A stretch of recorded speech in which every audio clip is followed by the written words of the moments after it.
So I was diagnosed with thyroid cancer on July 29th, 2011. I found a lump on the right side of my thyroid back in probably December of 2010, but I couldn't have ignored it. And I had a really strange cough that wouldn't go away. And so I went to the doctors for the cough, and nobody figured it out. And then I finally went into a different doctor for the lump on my thyroid.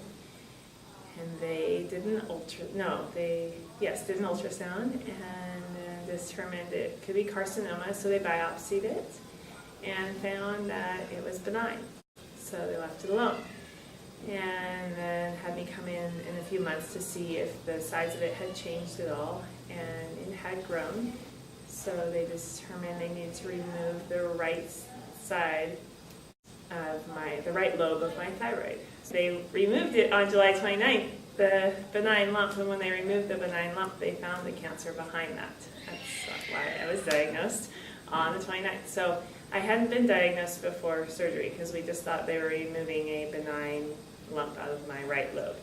So when they found the cancer, they determined I had to go back in a week later and have surgery and have it reopened back up and have the left side removed, just in case anything was found. And they did not find anything on the left side. My cancer was pretty surprising because I'm pretty healthy, and I was in a lot of shock when the doctor told me that crazy C word. So anyway, so they measured my cancer and did all these studies on it and determined that it was small enough that I have the choice of whether I treat it further. So at this point, I'm not doing any further treatment. They're watching me for every 6 months. I have my blood work done and an ultrasound. Because thyroid cancer is 95% treatable, they feel confident that they can just watch it and see what happens. So if it comes back, then we will deal with it at that time.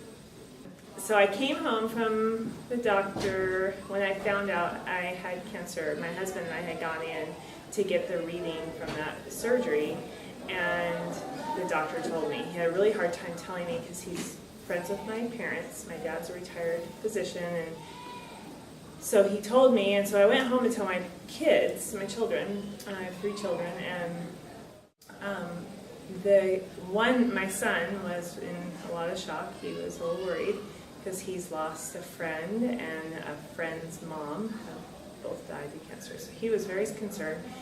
But Amelia, my middle child, she's the doctor of the family, and she said, I said, it's okay, I'm not going to die, everything's going to be okay. And Amelia said, I know that, I'm a doctor. So it was really, from then on, she was my stronghold. She would want to go to doctor appointments with me to make sure the doctors knew what they're doing. And she's my 8-year-old stronghold. So, and then my youngest was kind of puzzled, a little puzzled, 6-year-old, but they've all done really well with the news.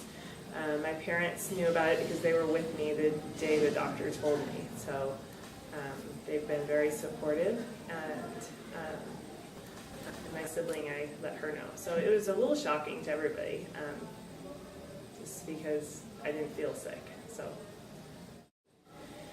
if someone else was diagnosed with thyroid cancer, I would say, whatever you do, don't worry. It's really easy when the doctor tells you you have cancer to kind of freak out.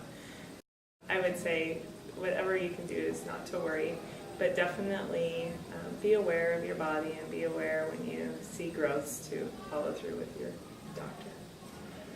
Gilda's Club. A friend at work is highly involved with Gilda's Club, and I just wanted to do anything I could do to support the community of people that are living with this every day, and whatever we can do to help that community out.